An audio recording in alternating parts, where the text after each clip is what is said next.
One strong interview with an expert has more reusable content in it than you probably realize. The trick is knowing how to maximize and repurpose that content across platforms in a way that keeps the core argument intact while giving every single piece its own reason to exist. Hi, I'm Daphne, co-founder of VeriContent, a global content marketing agency.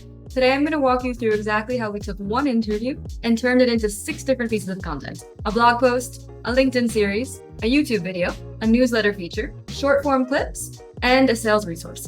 This all came from a real interview we did with our head of strategy, Joanna, on flagship content for B2B brands. Before any repurposing work starts, you need 2 lists. One list of what stays exactly the same no matter where the content ends up, and another list of what's allowed to change. For the Joanna interview, what stayed fixed was the core argument. Flagship content only works if it's built on a foundation of topical authority. Without that foundation, flagship content just floats. It doesn't rank and it doesn't compound over time. That argument didn't change no matter where the content landed. What changed was everything else. The hook, the examples we led with, the tone, the length, even how we established Joanna's credibility, all of that shifted for every platform. Skip this step and one of 2 things happens. Either the adapter changes too much and the point of view gets lost, or they change too little and you end up with 6 pieces of content that all read like the same excerpt with a new intro pasted on top. Step 1, the blog post. We started with the blog post because in this example, it became the foundation everything else pulls from.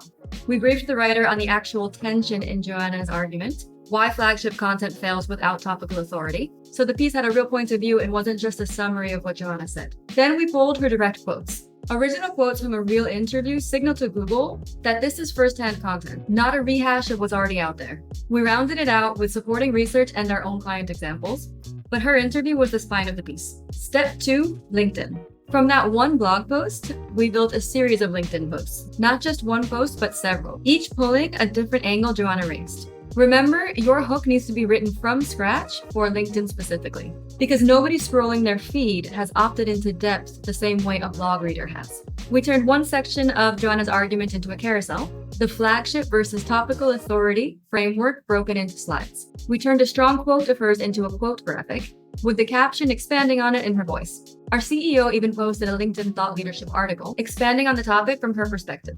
Each post carried one idea from the interview, not the whole argument. Step 3, YouTube video. Next, we built a long-form YouTube video from the same source material.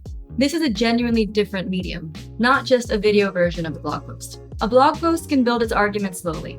A video loses views if it does that. So we restructured Joanna's points to be practical and visual first, with the reasoning behind the steps instead of in front of them. We used AI to draft a first pass at adapting the blog structure into a script, which I then edited to make it sound a bit more like me with a few personal touches. Step 4, the newsletter. Then we also covered the topic in our newsletter that month. Now, the newsletter reader is in a completely different mode. They opted in, they're reading with intent, so pasting in a chunk of the blog post is the fastest way to waste that. For that month's edition of The Global Marketer, we built the whole newsletter around the theme of Joanna's interview, but with a more personal framing. We decided to focus on a real client example that Joanna shared and expanded on it, because it pointed to a problem we see with clients all the time. Format leading the strategy instead of the angle. That's a more useful takeaway for that specific reader, in that specific moment, than trying to compress her whole argument into one section. Step 5, short form video. For short form, the idea is one idea per clip. We pulled the moment from the interview where Joanna explains the journalist test, which is a way to find your true authority. That one specific claim, on its own, made a stronger clip than trying to squeeze her entire argument into 60 seconds. The hook for that clip had nothing to do with the blog post's opening, or the YouTube video's opening. Step 6, sales material. This is the step almost every team forgets.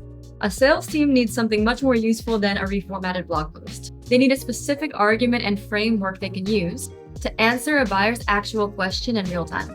We gave our sales team the flagship content framework straight from Joanna's interview, in a format they could reference in mid-conversation. Our content is also strong enough for our sales team to share with potential customers and further show our credibility. So here's the whole path. 1 interview, 2 lists decided upfront, what stays and what changes, a blog post that becomes the foundation, LinkedIn posts that each carry one angle, a YouTube video restructured for pacing, not narrated for the article, a newsletter section built around the most useful takeaway for that reader, short-form clips built around a single strong moment, and a sales resource nobody thought to make until we asked the sales team what they actually needed. Same interview, 6 completely different pieces of content. None of them read like a copy of the others because the point of view traveled and the format didn't have to stay the same. This is exactly the kind of system we build with clients at Content, turning one piece of source content into weeks of platform-specific assets, without losing the argument along the way. If you want help building a repurposing workflow like this for your own content, there's a link in the description to book a call with our team. Thanks for watching, and don't forget to like and subscribe for more marketing tips and insights.